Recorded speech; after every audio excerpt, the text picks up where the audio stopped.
Hi, I'm Nicole, the R and Birth designer for Sanford Women's, and today I have Mike with me to talk about how to prepare to be a new dad. Mike? All right, the first thing we're going to cover is how to hold your newborn. The first hold we got is the football hold. This is the classic hold, 3 points of contact, just like a football, far more precious than a football, but hold them like this, hold them nice and tight. They don't want to be out here unsecure. The whole point of the football hold is to be safe and secure, getting that sense of security. Second hold is if you're up late at night rocking the baby and she or him is being a little fussy, just snake that second arm underneath here and just rock them. You can close your eyes, pretend you're sleeping, and you're going to save your lower back. This hold's great for prolonged holding. The third hold we got is the snuggle hold. Flip them up on your shoulder. Remember to keep your hand in the back of the neck up until they gain good neck control, which is going to be about 4 or 5 months.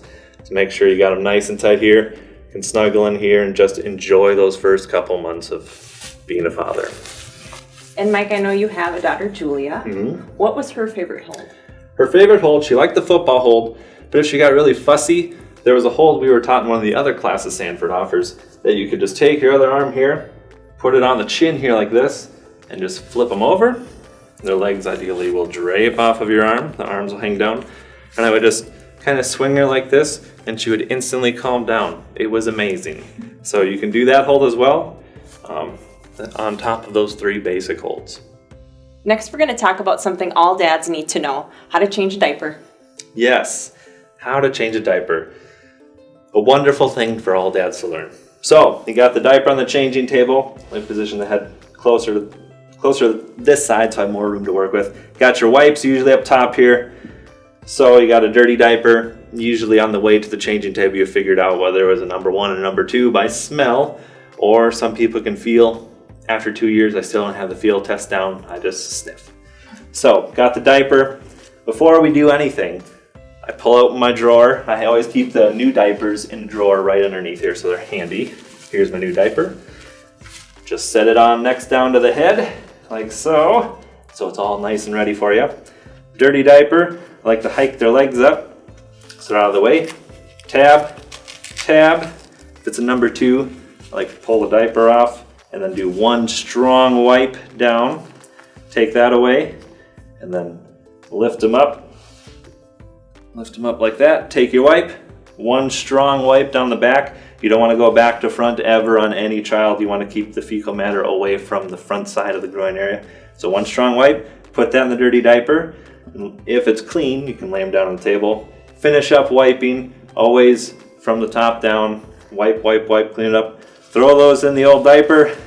Roll the old diaper up into a little tiny football. You can dispose of that one in your diaper genie or your trash can, anything you have next to you. Get rid of that one. You got your new diaper. Take that one. Tabs nice and open, ready to go. Lift up the back side, put it underneath. Pull it out. At this point, check to see if there's any diaper rash. You're going to take your diaper cream that you have readily available at all times. Put the diaper cream on there. If you see any redness, light pink, better to nip it in the bud right away. Diaper rash on if you need it. Diaper rash cream on if you need it. Up the front. On newborns, they have the umbilical stump up front here. And that takes about 1 to 2 weeks to fall off. So in that time, you can fold the top of the new diaper down. Some newborn diapers come with a little cutout already on the diaper. So if that's the case, you can just do it like regular. If not, fold it under, tabs, you have your changed diaper. Now, you have any tips that you've noticed with Julia for diaper changing? Yes, 1 tip, make sure they have these frills on every diaper here. Make sure the frills are always out. I always lift the leg, go around, make sure it's all out. If the frills are tucked underneath, the next time they have a bowel movement, it might squirt out the side because you're kind of breaking that safety seal there. So make sure the frills are always out. Next, we'll talk about something all parents deal with: crying. Crying. So there are 4 basic cries you have to deal with. The first one is the lonely, or just they're bored. So it's a soft, fussing, just an uncomfortable cry, nothing too major. If they're lonely, it just means they're crying out for some attention. They want mom or dad to come. So just come pick up baby, rock them, that'll soon fade. If they're bored, you're playing with them and they just start fussing, just means they want to do something different. So just change the activity you're doing, you'll be fine. Second cry is hungry. And after a couple weeks, you'll be able to tell the hungry crying pretty easily. Basically, anytime they're rooting, smacking their mouth, putting toys, things in their mouth, if you're holding them and they're just searching for somewhere to suckle, they're hungry. So get them some food and that crying will soon subside as well. The third type of crying is the pain crying. So this is a loud, intense cry. It's going to start right away. You're going to notice something's wrong. They're getting your attention. A lot of times with my 2-year-old, the pain cry came with gas pain. She had a lot of gas pain. And so it'd be instant, and you'd go and you'd kind of check them out, check the diaper, see if there's any diaper rash, because that's also a pain cry, likely source. But gas pain, we would just bicycle our legs, try to work that gas out, and that would help. So just check them over if they're doing the pain cry, loud cry. If you kind of checking them over, don't really see anything, just bring them up, hold them in the snuggle hold, comfort them, rock them. If you have questions, you can call my Sanford nurse. So you can get rid of the pain-like cry by just looking and addressing the issue as you see it, or just soothing them and calling for more information if needed. The fourth and final cry is the tired cry. Tired cry starts soft, and the more and more tired they get, the louder it gets.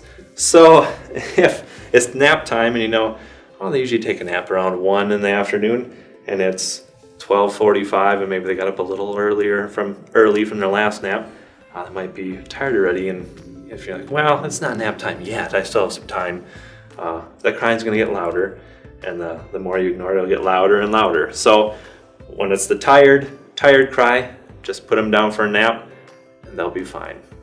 They'll go to sleep, crying will cease.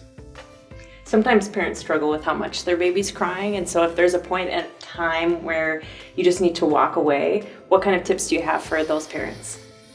For the times where it gets really intense, there was one time, for example, where Julia, my 2-year-old, was hungry and tired at the same time. She was in her swing just screaming bloody murder. And I'm trying to reason with a 6-month-old, which doesn't work. Don't try to reason with your newborn at any age. They're not going to really know what you're talking about. So if you feel the frustration building, feel like you need some time to just cool off, I just took Julia, put her in her crib, put your child in a safe spot. Crib's usually perfect, playpen. Just leave the room, just give yourself some time to collect your thoughts and to just cool off. And the last thing we'll talk about today is one of my favorite things, bonding with baby. Bonding with baby. Very important to establish that bonding relationship with you and your child. So the first thing, skin to skin / tummy time. Skin to skin is very important. It's basically just any time you have skin to skin contact with your baby. Very easy to do. One way I did it, I also included tummy time in it. My daughter would like to go to sleep on my chest in the very first few weeks, and so we'd lay in the rocking chair together, have my shirt off, and she'd have her diaper on, and we would sit here and rock, and it's skin to skin. And then anytime your child is on their tummy, it's considered tummy time. So up against your chest to chest is tummy time. Also, they have those semicircle pillows. You can lay your child on the pillow, and they're going to want to try to look around at what's around. And so they're going to try to lift their head, and that's also building neck control. And that's what tummy time's all about, is building up that mobilization of your child. They'll be able to learn their motor control actions easier. Other ways to bond with your child: read, talk, and sing. Reading is one of my daughter's favorite things to do. The first time I read to her was actually when she was in the womb. I had the book and I put my head down on my wife's stomach, and then the second I said the first word, boom, I got a kick right in the face. And it was pretty amazing that was the first time I actually felt my child move. So reading is important, especially in our family. Read to your child, talk to them. Singing. I like to make up songs while I'm changing my baby's diaper. Anything. They don't care what the words are. They don't care what the notes are. You don't have to be in tune. Just sing with your child. They love it. And just by singing, talking, reading with them, you're going to build that connection with them for the future. Sanford also offers a wide array of classes to help you learn different ways to bond with your baby. Well, the most important thing is just to be there for baby and enjoy the experiences you have with them, right? Definitely, yes. I wouldn't trade it for anything. Awesome. Well, thank you for your time today, Mike. We appreciate it. And thanks for watching from Sanford Women's.